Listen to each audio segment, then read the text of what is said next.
રાજકોટમાં બિલપરા ડિવિઝનમાં આવતું લક્ષ્મીવાડીમાં રહું છું, લખતર 18 કોર્નર ઉપર. હવે આ મીટર છે અમારું જીબીનું. રાતના કર્મચારીઓ 12:30 વાગે મેં કમ્પ્લેન લખાવી દીધી હતી, કોઈ આવ્યા નથી. રાતે આવ્યા હતા 1-1:30 વાગે. એ લોકો એમ કહી ગયા કે વાયર બદલાવો. વાયર બદલાવાનું અમે પૈસા ભરવા ઓફિસે ગયા હતા. ઓફિસેથી અમને એવો જવાબ આપ્યો છે કે ફરજિયાત તમે સ્માર્ટ મીટર નખાવો. અમારે સ્માર્ટ મીટર આખા એરિયામાં કોઈ છે નહીં, અમારે નખાવવું નથી. અને અહીંયા અવારનવાર અઠવાડિયામાં 10 વાર લાઇટ જાય છે. તોય કમ્પ્લેન કરી હતી. કમ્પ્લેન નંબર સીકે અમારી પાસે છે. અવારનવાર કમ્પ્લેન કર્યા પછી અમારું આજે મીટરનું ફરજિયાત વાયરમાં પ્રોબ્લેમ છે ને એમ કે સ્માર્ટ મીટર બદલાવો. આવી કેવી તાનાશાહી જીબીના કર્મચારીઓને.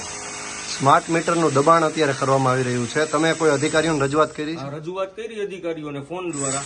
જીબીના જે કર્મચારી હોય રિપેર કરવા વાળા એ ભાઈ એમ કે છે કે તમે ફરજિયાત મીટર નખાવો, નકર તમારી લાઇટ નહીં થાય. એટલે મેં એમ કીધું કે તમે લાઇટ ન કરતા, હું એમનેમ રહીશ. હવે શું તમારો વિચાર છે? કારણ કે લાઇટ વિના તો ગત રાત્રિના તમે છો. લાઇટ વિના ગત રાત્રિના છીએ. અમે 12:30 વાગે કમ્પ્લેન લખાવી હતી. 1:30 વાગે એ લોકો આવ્યા છે કર્મચારીઓ કરવા. અને હવે એમ કે ફરજિયાત તમે સ્માર્ટ મીટર નખાવો.